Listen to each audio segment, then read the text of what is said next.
Assalamualaikum warahmatullahi wabarakatuh. Perkenalkan, nama saya Latifatul Musaidah, NIM 2118289. Mata kuliah pengembangan pembelajaran SKI kelas F yang diampu oleh Bapak Ubaidillah. Di sini saya mendapatkan bagian berkenaan dengan materi para orientalis dan kerasulan. Yang pertama, saya akan menjelaskan tentang orientalisme dan perkembangannya. Orientalisme adalah suatu gaya berpikir yang berdasarkan pada pembedaan ontologis dan epistemologis yang dibuat antara Timur atau The Orient dan Barat atau The Occident. Dalam makna lain, orientalisme merupakan suatu gerakan yang timbul di zaman modern pada bentuk lahirnya bersifat ilmiah yang meneliti dan memperdalam masalah ketimuran. Tetapi di balik penelitian masalah ketimuran itu, mereka berusaha memalingkan masyarakat timur dari kebudayaan timurnya. Sehingga mereka itu mengikuti keinginan para ahli itu, yang kemudian mereka itu sesat.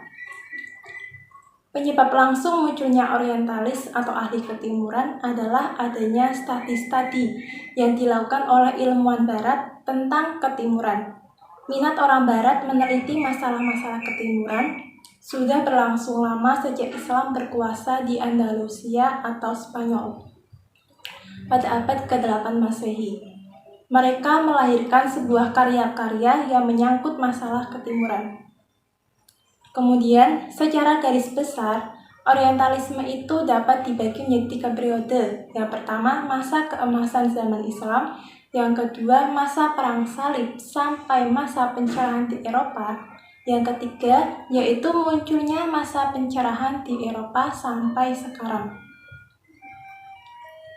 Yang pertama, masa keemasan dunia Islam. Pada zaman keemasan dunia Islam, negeri-negeri Islam khususnya di Baghdad sebagai pusat peradaban Islam, bagian timur dan Andalusia atau Spanyol sebagai pusat peradaban Islam bagian barat, menjadi pusat peradaban ilmu pengetahuan. Bangsa-bangsa Eropa yang menjadi penduduk asli Andalusia menggunakan bahasa Arab sebagai bahasa komunikasi dan adat istiadat Arab dalam kehidupan sehari-harinya. Sehingga mereka itu menuntut ilmu di perguruan tinggi Arab. Kemudian, peradaban Islam itu bukan hanya berpengaruh bagi bangsa Eropa yang berada di bawah atau bekas kekuasaan Islam, tetapi juga bagi orang Eropa di luar daerah itu.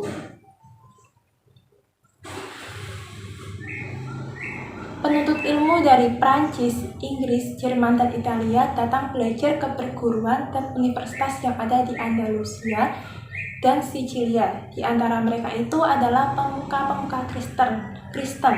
Misalnya Gerbert de Aurillac yang belajar di Andalusia dan Adelaide de Ripert yang belajar di Andalusia dan Sicilia.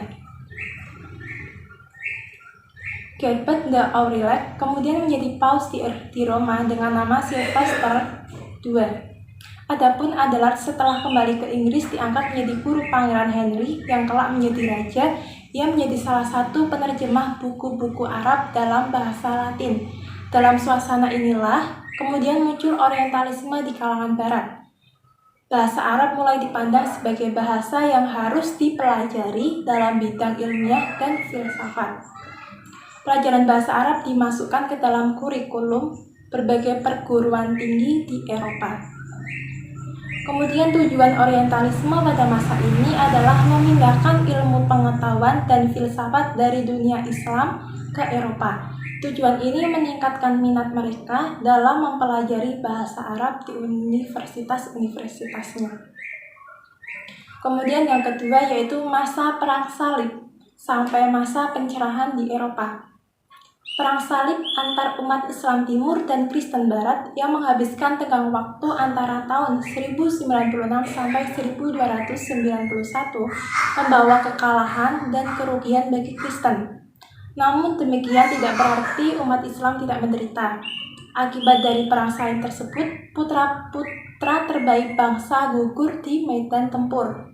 sehingga menyebabkan aset-aset dan kekayaan negara berupa sarana dan prasarana pada saat itu banyak mengalami kehancuran. Kemiskinan, dekadensi moral, dan kebodohan terjadi akibat perhatian para pemimpin terfokus pada pertahanan kekuasaan. Oleh karena itu, umat Islam tidak mendapatkan keuntungan apapun dari perang salib selain kehancuran. Sebaliknya, meskipun umat Kristen dinyatakan kalah, tetapi kontak Islam Kristen ini mempunyai sumbangsih yang sangat besar terhadap lahirnya renaissance kemajuan peradaban ilmu pengetahuan di Eropa.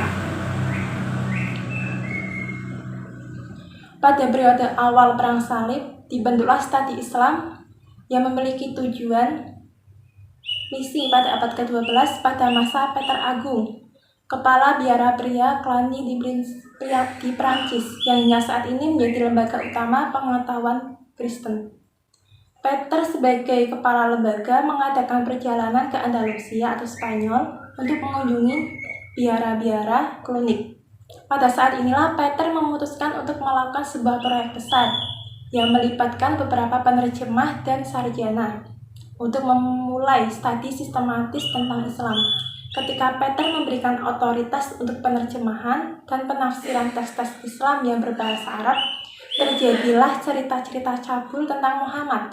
Cerita itu melukiskan Muhammad sebagai Tuhan, pendusta, penggemar wanita, seorang Kristen yang murtad, tukang sihir, dan sebagainya. Banyak teks Islam yang berbahasa Arab diterjemahkan, termasuk Al-Quran, hadis, biografi Nabi, yang memuat perdebatan antara Kristen dan Muslim yang terjadi pada Khalifah Al-Ma'mun. Semakin banyaknya karya filosofis dan ilmiah diterjemahkan dari bahasa Arab ke bahasa Latin, para sarjana Eropa pada akhir abad pertengahan memandang dunia Muslim kontemporer sebagai peradaban sarjana dan filosofis, yang sangat kontras dengan popularitas pandangan menghina Nabi Muhammad dan praktis religius Islam.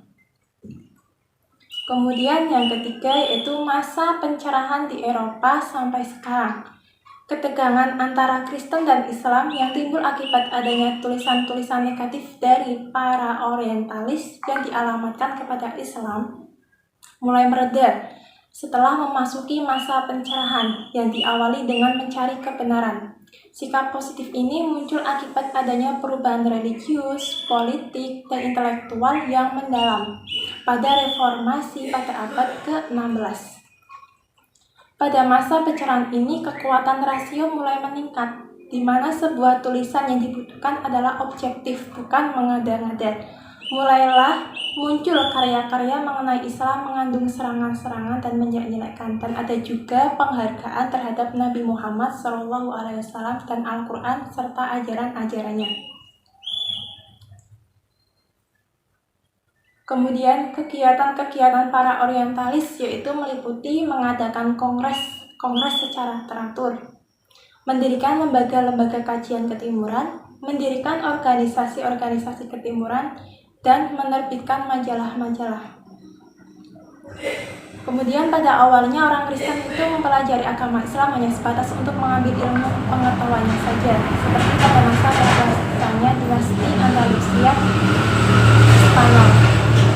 Namun pada perkembangannya, orientalis tetap membawa aroma sinis dan fobia terhadap Islam, sehingga mengakibatkan lembaga pengkajian orientalisme menjelma menjadi kebohongan-kebohongan yang memutarbalikkan fakta terhadap ajaran Islam, yang antara lain memfitnah Nabi Muhammad, menginterpretasikan Al-Quran sesuka mereka,